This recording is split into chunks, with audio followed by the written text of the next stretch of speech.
Mais uma vez o Corinthians sai de campo com aquele gosto amargo. E a discussão é de quem foi a culpa, do juiz, ou tem coisa aí que ninguém tá querendo falar? Bom, pessoal, eu já vi e revi os lances muitas vezes, são lances complexos, polêmicos, e eu sei que a arbitragem, ela foi protagonista. O Rodrigo José Pereira de Lima, ele é fraquíssimo, falei isso antes do jogo, é um árbitro menor para o tamanho do jogo. Vi que depois do jogo, inclusive, houve um levante de reclamações dos jogadores, do técnico Dorival Júnior, do presidente Osmar Stabile, que quase nunca fala, ele se posicionou, do Fabinho Soldado, e acho que é um posicionamento interessante, porque o Corinthians realmente teve muitos erros contrários. Não consigo fazer um comparativo com outros clubes, né? Porque realmente não acompanho todos os clubes e todos os jogos, a gente acompanha o máximo que pode. Tem muito erro, é uma arbitragem muito frágil essa do Campeonato Brasileiro. Uma gestão que modificou, né, através do Rodrigo Sintra, que agora caça pênaltis, né, em todos os jogos. Então você vê muito mais a interferência do VAR em lances muito mais discutíveis, ou seja, a polêmica ela existe cada vez mais. Então assim, tá ruim, tá horroroso, tá demais. Então óbvio que o Corinthians tem sido prejudicado e a gente fala isso aqui todos os jogos, todos os vídeos, mas eu acho que é meio geral. Enfim, de qualquer forma, falando especificamente desse Inter e Corinthians, é que também Inter e Corinthians nunca é tão simples, né? Porque tem um histórico, tem uma rivalidade, teve o jogo do primeiro turno, em que, como disse o Hugo Souza, né, o Corinthians teve que fazer 6 gols para valer 4, e nesse jogo, especificamente, o Corinthians estava vencendo até o último instante do jogo. E aí dá raiva, né? Dá raiva, porque a maneira como essa derrota ela é tirada, essa vitória ela é tirada, ela tem um impacto muito mais doloroso. Né? Mas vamos lá. A gente vai falar da arbitragem, tá? Eu prometo. Mas eu tô aqui para analisar o jogo também. E as circunstâncias da partida. E você que é torcedor do Inter, que está assistindo também, eu às vezes faço aqui para o torcedor do Corinthians entender o diário de um secador, né? Eu analiso os jogos do Inter com o meu olhar de um secador. E um olhar sério mesmo, racional, que é o que eu vou falar agora também. O Inter é horroroso. O Inter é horroroso. O que deve doer mais no torcedor do Corinthians de não ter conquistado uma vitória. Porque o Inter não existe nesse momento. O Inter tá péssimo. Nada funciona no Inter. O Inter não conseguiu criar situações de gol. E, de novo, teve um pênalti a favor. O time que mais tem pênaltis a seu favor no Campeonato Brasileiro. Já são 9. 3 no Grenal. 1 agora. 4 pênaltis nos últimos 3 jogos. E vejam só, ele não ganhou nenhum desses jogos. Isso diz muito, né, sobre o momento do Inter. Que é o 15º colocado. Só não é o guardião do Z4, porque lá está o Santos, que empatou com o Grêmio. Porque se o Santos tivesse vencido, seria o Inter. Que tem uma distância ainda significativa do Z4. Mas o que o futebol, o que o Inter está jogando, não recomenda. Inclusive é menos do que muitas equipes que hoje estão no Z4. Só para vocês terem uma ideia do que vem pela frente. Tem muito campeonato, tá? Tem muito campeonato ainda. Então, o Ramon Dias, ele cometeu o pecado de manter o Bernabéi como titular e não entender que as costas do Bernabéi eles são um convite. Eles são um convite. O Antony é um goleiro que não é o titular, porque o Rocher está machucado. O meio de campo do Inter é um meio de campo que não funciona, não tem nenhum tipo de combate. Ele entendeu que o Oscar Romero, que é um meia, poderia ser volante nesse jogo. Nada fez um gol até que foi bem anulado. O Bruno Henrique, enfim, jogou no Corinthians já há muitos anos, no Palmeiras, mas não é mais o mesmo jogador. O Alan Patrick é um sono danado. O Rafael Borré não tocou na bola. E o Carboneiro ainda tenta uma correria, mas tem uma tomada de decisão um pouco equivocada. Fez o gol de pênalti no final ali totalmente sem confiança. Perna pesada, bola bate no Hugo e entra. Olha, cara, o Inter foi salvo realmente por um milagre, por esse pênalti, por um pontinho somado. Porque o Inter era para ter perdido o jogo. E de que maneira o Inter poderia ter perdido? Porque o técnico Dorival Júnior, ele me estressou nesse jogo. Ele me estressou. Porque ele colocou uma escalação, e eu sei do aspecto físico, e foi inclusive o argumento dele na coletiva. Só que ele colocou uma escalação, cara, que assim, era um convite à tragédia. A escalação do Dorival era tipo assim, cara, joga pra Deus, hoje nós vamos ver o que vai acontecer. Porque eu sei, pode parecer até um pouco simplista, eu sei que o técnico tá lá todo dia trabalhando, ele escolhe os jogadores por conta de um motivo, eu não posso acreditar que foi uma questão aleatória, né? Deixa eu ver quem que eu tenho aqui, não, eu vou com esse cara aqui, mas a sensação que passa é essa. Cara, quanto tempo o Hugo não jogava? E preciso reconhecer que ele fez um bom jogo, tá? Fez um jogo razoável. Um jogo pra ele, pra um lateral mediano, pra um cara insuficiente, acho que ele fez um bom jogo. E até fez um gol, que foi anulado. Com linhas que a gente discute, a gente questiona, mas vai fazer o quê? Impedimento semiautomático é só no ano que vem, porque a CBF achava caro. E aí a gente tem que ver esse tipo de lance, que a gente olha e fala assim, caramba, tava impedido mesmo? Parece que ele tá inclinadinho ali, mas aquelas linhas ali que parecem sobrepostas, aí os caras anulam. Cara, é um desespero, uma ânsia para anular gol no Brasil, que é um negócio de louco. É impressionante. Enfim, o Hugo foi o escolhido como ala pelo Dorival Júnior. Com o Angileri como terceiro zagueiro, o Gustavo Henrique, o André Ramalho segue machucado, e o Kaká. O Kaká. Vou chegar lá. Mateuzinho na direita, meio de campo, aí ele povoa bem o meio de campo, né? Com o Ranieri, o Rian, o Bidon, o Guinegão e o Vitinho. E aí eu fico pensando, Martinez, Maicon, Bidu, Choca, todos esses caras no banco.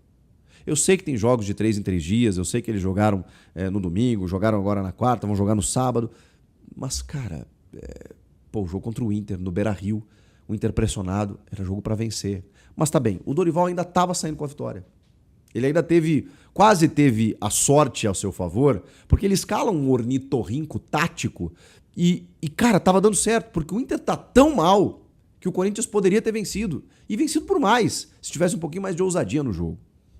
Pois bem, o Inter ataca nos primeiros 5 minutos, faz uma pressão assim, do tipo, nossa, estamos na nossa casa. Aí o Alan Patrick perde um gol bizarro, porque é isso, ele é um sono, ele tá numa fase terrível, perde um gol surreal. Na primeira chegada do Corinthians, gol do Corinthians. De quem? Guinegão, que tem, sei lá, um começo de carreira como poucas vezes eu vi. Não sei onde ele vai chegar, mas, cara, o Guinegão é impressionante. Ele broca todo o jogo. Cruzamento do Mateuzinho nas costas do Bernabéu, o Guinegão chegou, cumprimentou o Antony. Cabeçada difícil, tá? Porque ele tá vindo rente à trave e ele desloca o goleiro no peixinho. O Corinthians abre 1-0 com 10 minutos de jogo.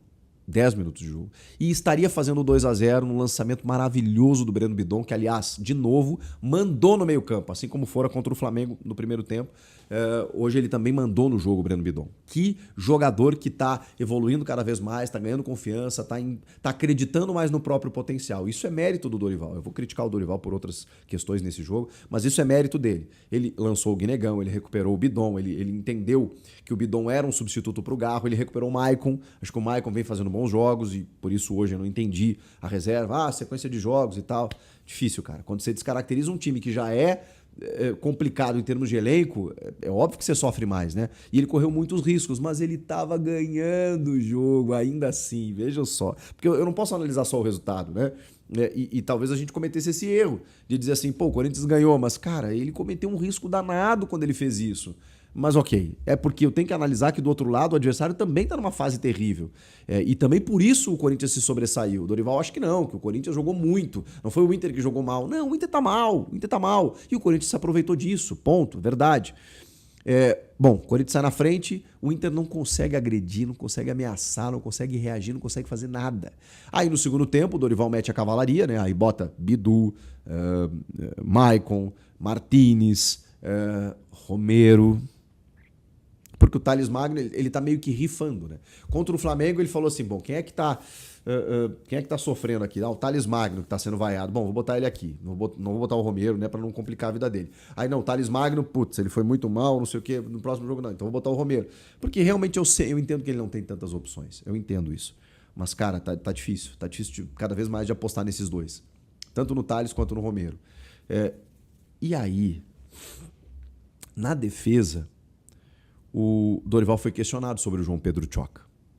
O Choca jogou com o Gustavo Henrique, na ausência do André Ramalho, contra o Flamengo. E fez um baita jogo. E a sensação que eu tenho é que o Choca às vezes precisa fazer um jogo muito maior do que os demais para ganhar uma chance. Porque é difícil, cara. Os caras estão sempre priorizando um Kaká da vida. Mas aí é claro que o Dorival iria usar o argumento do desgaste. Até acho que não é errado, porque ele realmente saiu no segundo tempo contra o Flamengo, porque deve ter sentido. E aí, 3 dias depois, tem um jogo, o Dorival achou que, sei lá, poderia ter um potencial de lesão, mas ele estava no banco. Então a pergunta que a gente se faz é, tá, mas e o jogo todo? Precisava do jogo todo do Kaká, que já tinha um cartão no primeiro tempo, que assim, que é um zagueiro estabanado, para dizer o mínimo, que assim, sempre tem um problema acontecendo na sua volta.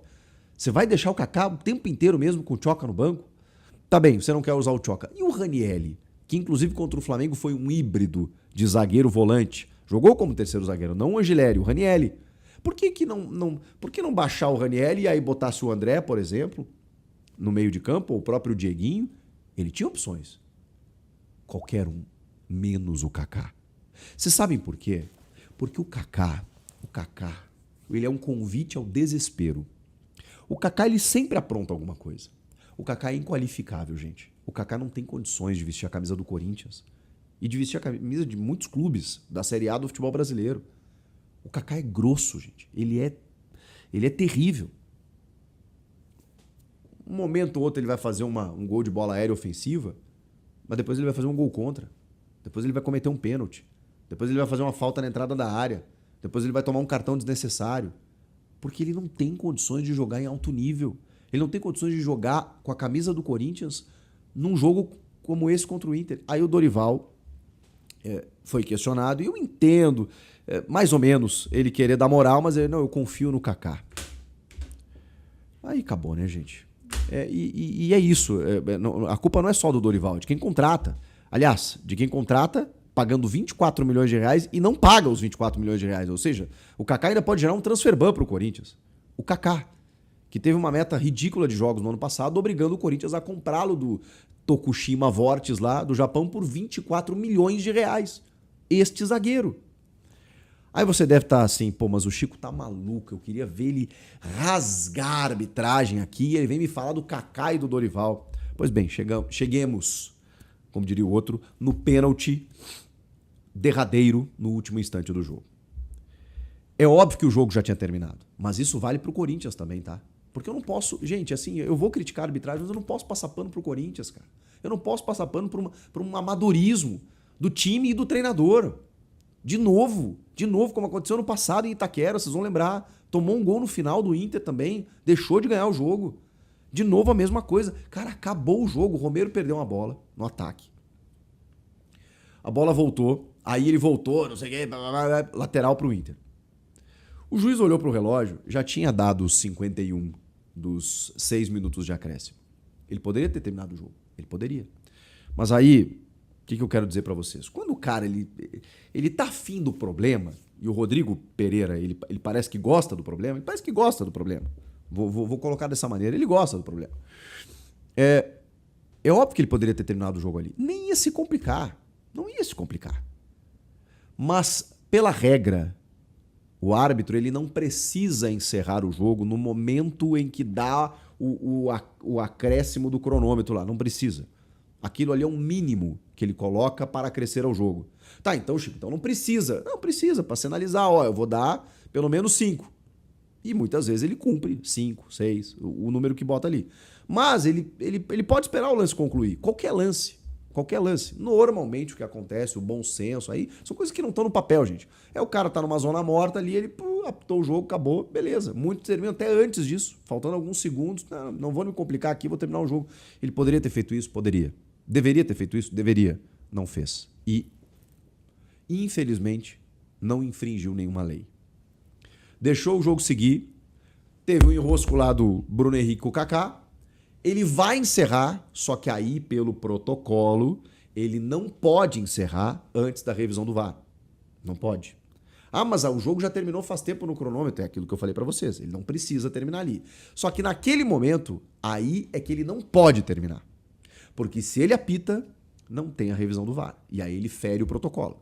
O protocolo precisa revisar, que o VAR revise, cheque o lance e se o VAR dissesse pra ele, porque ele não marcou nada no campo. E se o VAR dissesse pra ele, tá tudo limpo, chequei aqui, zerado, não tem nada, concordo com a decisão de campo, ele encerraria o jogo. Só que o VAR não entendeu assim. O VAR entendeu que o Kaká cometeu pênalti. Vamos lá. Eu não acho que foi pênalti. Porque se você marcar esse pênalti, você vai marcar 800 pênaltis por jogo. Tá? Toque na camisa, segurar como referência, tudo isso tem dentro da área, o tempo inteiro. Bruno Henrique valorizou. Mas aí, gente, vocês vão me desculpar. O Kaká fez tudo o que o árbitro queria. Ele colocou a mão na camisa do Bruno Henrique. Então, por mais que vocês queiram vociferar contra a arbitragem, e eu me somo a isso porque eu acho que ela tá péssima em todos os sentidos, e a do Rodrigo Pereira ela foi calamitosa em todos os aspectos, tá? Não só nos lances capitais, na condução de jogo. Ele é fraco, horroroso, muito menor para o tamanho do jogo. Agora o Kaká não pode fazer o que ele fez no último lance do jogo. Ele não pode dar essa brecha, ele não pode dar esse mole. Ele não pode estar no time, ele não pode estar no clube, ele não tem que passar no portão, ele não tem que passar na rua do Parque São Jorge. Ele não pode, ele não tem condição. Então eu vou, como disse o Dorival, bravo com a arbitragem, porque a gente é cobrado, os jogadores são cobrados, a gente tem que dividir responsabilidades. Pois eu divido. O árbitro foi mal. E o VAR, muito mais, caçando um pênalti, como eles estão fazendo o tempo inteiro, sendo que o árbitro já tinha deixado o lance seguir no campo. Aí ele vai lá no monitor, na câmera lenta, ele vê no frame, mas tem um puxãozinho aqui que não gera impacto, na minha opinião e na opinião de muitos, mas na opinião dele, nossa, gerou impacto ali no Bruno Henrique, vou dar o pênalti no último minuto do jogo. Vou estragar com o jogo. Só que ele só fez isso porque o Kaká deu esse mole. E ele só fez isso porque o Dorival escalou o Kaká. E ele só fez isso porque o Kaká foi contratado pelo Corinthians. Então, vocês veem que é uma bola de neve. O Kaká não tem que estar no Corinthians. Ele não tem que estar no banco, porque senão ele entra. Ele não tem que estar nem no time titular. Muito menos pro João Pedro Tchoca. Vocês querem falar da arbitragem? Vamos falar da arbitragem. Mas não esqueçam de dizer que este cidadão não pode jogar no Corinthians. E o Dorival Júnior, ao escalar este cidadão, ele correu esse risco. Porque é isso que você ganha quando você escala o Kaká. E aí, eu quero saber de você. O Chico exagerou? Ele só falou o óbvio? Ou o problema é muito maior do que esse empate? Comenta aí embaixo porque eu quero saber a sua opinião. Se curtiu, já fortalece com um like, compartilha e, claro, se inscreva no canal para não perder nada. Tchau!